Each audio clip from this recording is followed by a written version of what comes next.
Happy Saturday.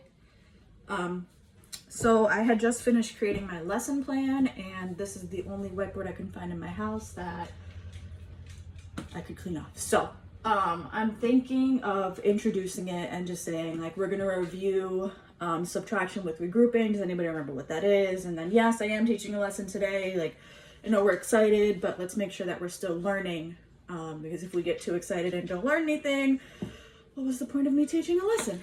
So I'm gonna ask if they remember anything about subtraction with regrouping, and then just kind of hands to see where we are, and then I'm gonna give them probably, honestly, a random problem. It'll be something like,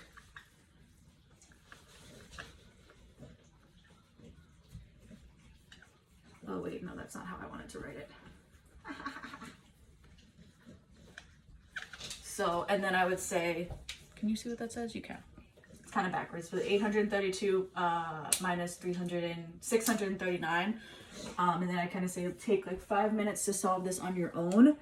And they take that 5 minutes. And during that 5 minutes, I kind of go around and show work. And I was also thinking of saying, like, if you remember from Friday, from the, like the review quiz that Mr. Gerard gave, that you saw some of like subtraction on there. So if you had a strategy for that, try using that. If you don't remember, I'm going to show some classmates work to see like if that kind of jumpstarts something. And then after, while they're doing that, I was thinking, because I couldn't hand out the cards like we had talked about on Thursday, I was going to make like a thing that basically just says like what can I do, or what can I say during a discussion if I don't know what to say, or if I don't know how to, and these are just ideas to let them know, like, you can say whatever you want, but like if you don't know what to say, or you don't know how to contribute to the discussion, here are things that you can say. I'll even ask like, oh, so and so, can you use one of the discussion like prompts and contribute to the conversation that way. So I would go around and kind of show. So I'm assuming, based on whoever's work is up there, it'll kind of look something like, they'll probably start like this, which is, my assumption is it'll be more of the standard one number above the other. So based on the conversation, I don't want to do it for every class, but I feel like based on the conversation, I can draw out like, I should have picked a smaller number. So we have the 8 tens, or 8 hundreds, 3 tens, and 2 ones. And so when we look at this, we realize that we can't take 9 ones. If we look in the ones place, we can't take 9 ones out of 2 ones.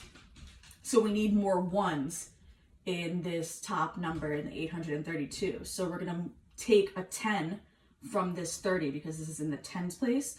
So we're gonna take a 10 from here and move it to there. So now this is gonna turn into, so we still have the 800, and now this is gonna be 1, 2, and then 1, 2, 3, 4, 5, 6, 7, 8, 9, 10. So the 10 that moved over, and then our 2 that we already had. So now we have 12 here. And like we just said, we took away from our tens place. Now we only have 2 tens, the 2 tens here. And now we can look again and say, okay, 12 minus 9 is 3. 12, yep, 12 minus 9 is 3. And then we're looking here and saying, okay, we ran into another problem. We can't take 3 tens out of 2 tens. So we are going to have to move over another tens from our hundreds. So we'd have to take a hundreds here away and move all of those tens, because remember, we have 10 tens in our 100. That's what makes 100.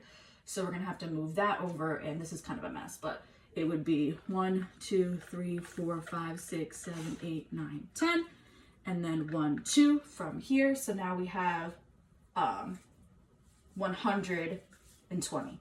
So now this, or we can represent it here, it'd be, because we added a 10, so it'd be 12, and we took away 100, So now we only have 700s left. If you look here, 1, 2, 3, 4, 5, 6, 7, we have 700s left.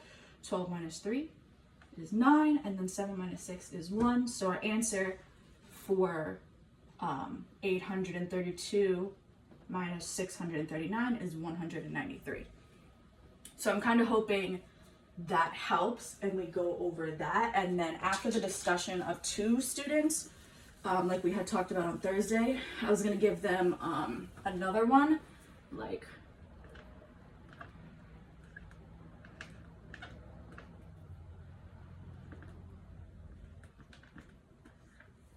I even wrote it this way again because I'm so used to writing it this way, but it'd be written this way. And then I'd give them another like 3 or 4 minutes to solve it since we just looked at how it would be solved. And then I was going to introduce, depending on how far we got, the open number line.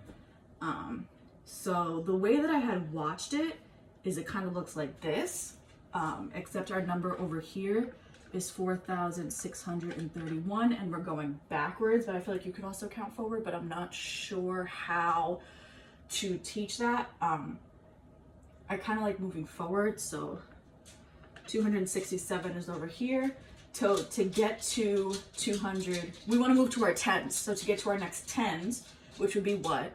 It would be 270. So we'd move 3.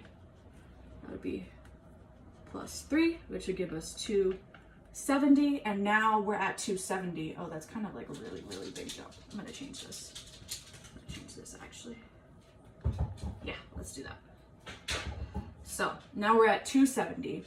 And we can jump by hundreds instead of going by tens because we know our base tens and we know our tens and hundreds. So we can say 270 plus 100 is going to give us 370, plus 100 is going to give us 470, plus 100 is going to give us 570. And if we add another 100, are we going to be over 631 or below it?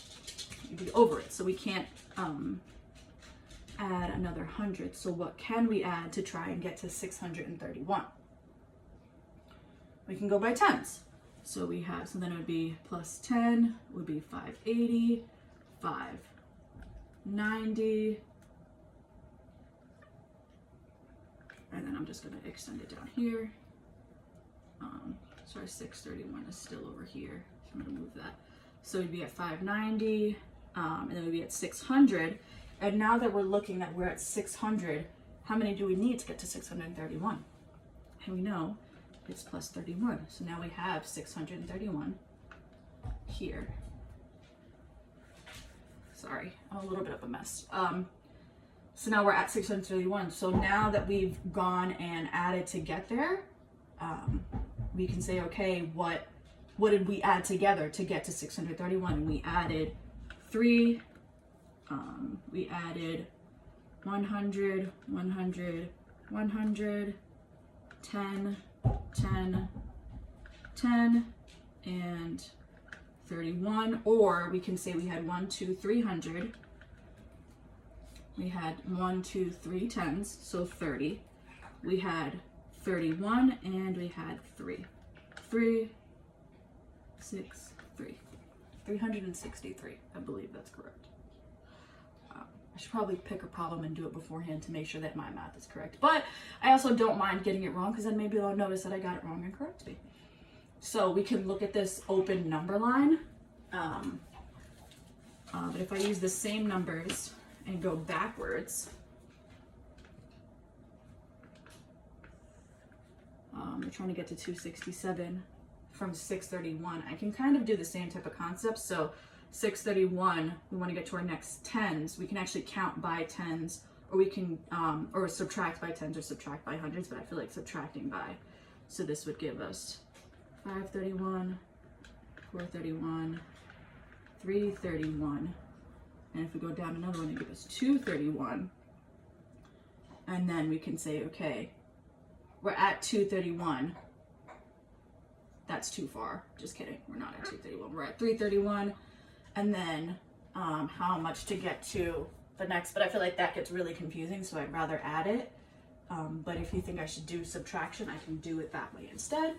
And then I created a slide a Google slide of 3 different practice questions. One of them does have a 0 for like a lesson check to make sure that they're all on the same page in terms of subtracting. So we'd look at the strategies that students use, then we'd look at the standard, and then we'd look at the open number line. And then while they're completing their lesson check, they have their mask break. I'd kind of just ask, like, how do we feel about subtraction? Because our next chapter 2, our next unit is going to be division. So how do we feel about subtraction? Because we know division is repeated subtraction, but you'll see that more later. And I do like the 5, 4, 3, 2, 1, and I kind of assess from there. Let me know.